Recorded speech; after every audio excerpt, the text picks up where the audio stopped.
itu super safe, super aman gitu. Kakak nggak usah khawatir misalnya nanti ada kecelakaan kerja atau apa, mesti di cover sama perusahaan tersebut kalau kakak under kontrak. 250.000 per jam.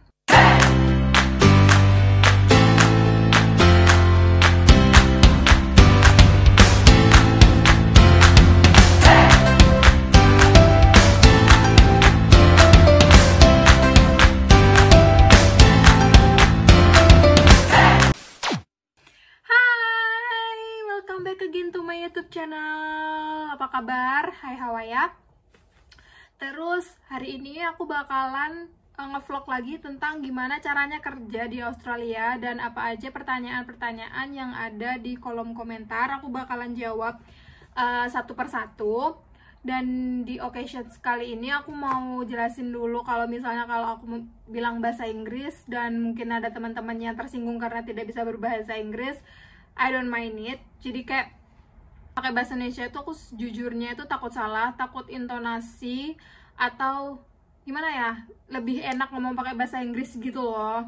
Bukannya sombong atau kayak gimana, cuman karena di sini memang berbahasa Inggris, jadi kalau misalnya ngedit pakai bahasa Indonesia tuh kayak belibet gitu loh. Ngeditnya lebih banyak salah ngomong, tidak tahu istilah kayak gitu-gitu.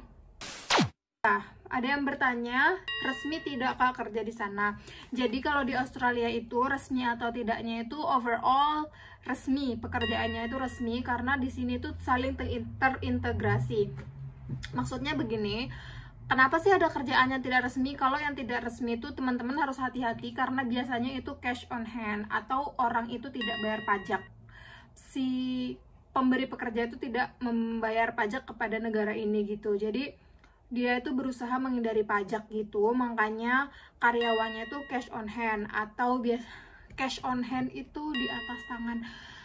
Cash on hand, ya tau lah ya, cash on hand itu maksudnya kayak gitu Kak. Terus kalau cari amannya aja, kakak bisa apply di semua situs atau misalnya semua pabrik, perusahaan gitu tuh biasanya under kontrak dan itu emang udah bayar pajak dari perusahaannya tuh bayar pajak langsung, jadi kakak nggak usah bingung mikir berapa pajak aku, gimana bayarnya. Mereka udah langsung disedot dari gaji kakak tersebut, dipotong, masuk pajak, masuk super. Nanti aku bakal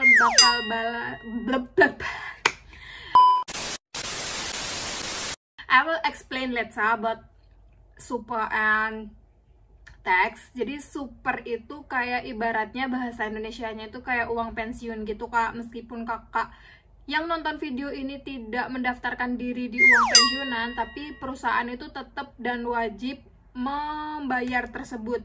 Jadi kalau misalnya kakak ada apa-apa, misalnya pokoknya mereka tuh membuat kakak itu super safe, super aman gitu. Kakak nggak usah khawatir misalnya nanti ada kecelakaan kerja atau apa, mesti di cover sama perusahaan tersebut kalau kakak under kontrak atau resmi.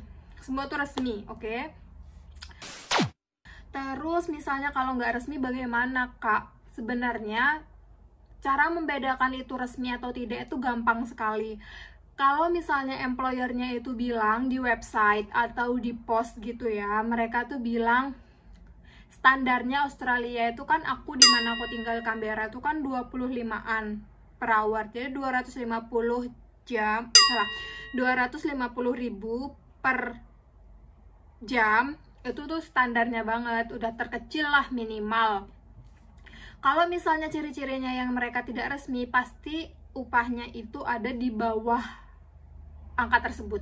Misalnya 150 atau 170, itu kalau aku pribadi aku nggak ngambil karena aku berpikir capeknya sama, waktu yang aku keluarkan juga sama, effortnya sama, kayak bensin semua sama, tapi gaji aku yang aku ambil beda hasil akhirnya gitu loh. Yang 125, yang 117 itu kayak big difference. Apalagi kita kerja hari itu nggak cuma 1 jam 2 jam. Biasanya perusahaan atau company atau misalnya employer, kita bilang orang pemberi kerja tersebut, cash on hand, mereka akan memforsir diri kita gitu, karena mereka tahu kita itu butuh uang gitu.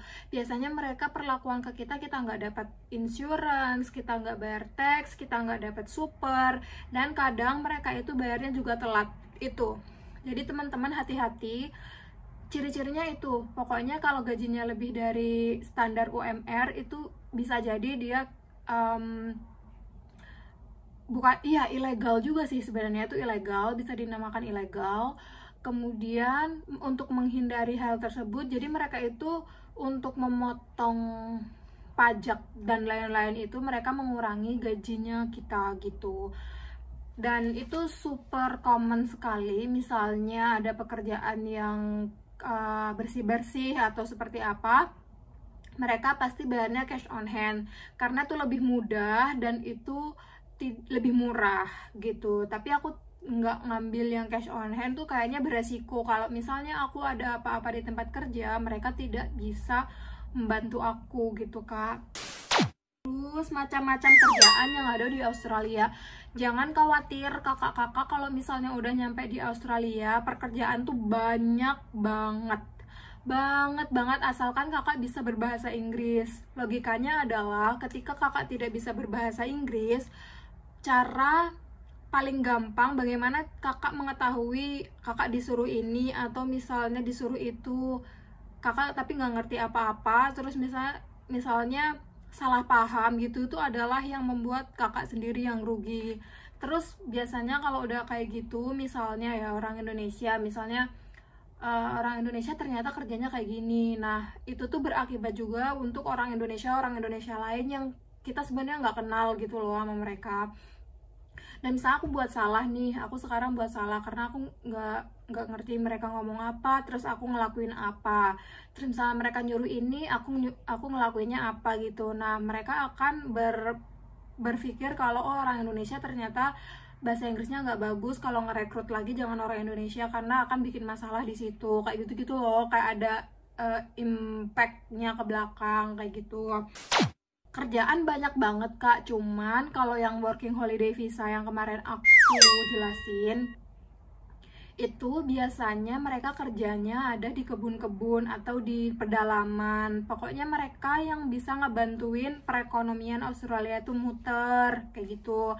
Kayak misalnya penyembelihan sapi atau petik cherry, strawberry, atau misalnya dia apa namanya, pokoknya yang farm gitu loh kak, pungut telur kayak gitu-gitu, itu working holiday visa biasanya ada persyaratan kayak gitu. Cuman kalau kakak misalnya ke Australia dengan jalur visa, student visa, biasanya misalnya kakak kuliahnya di Canberra, ya berarti kakak bisa kerja di Canberra tersebut gitu, cuman 20 jam per minggu.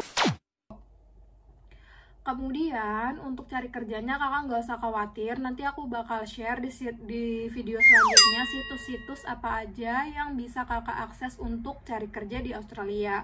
Kakak bisa searching dulu sebelum daftar kerja di Australia, jadi kayak kakak ada bayangan gitu mau ngapain di Australia, ngubungin siapa, dan apa situsnya itu udah kebayang kayak gitu. Terus misalnya kalau macam-macam kerjaan siswa, biasanya tuh di restoran atau kitchen hand atau yang bantuin chef kayak gitu, yang ringan-ringan kayak gitu, karena kan mereka belajar juga kan, sibuk juga.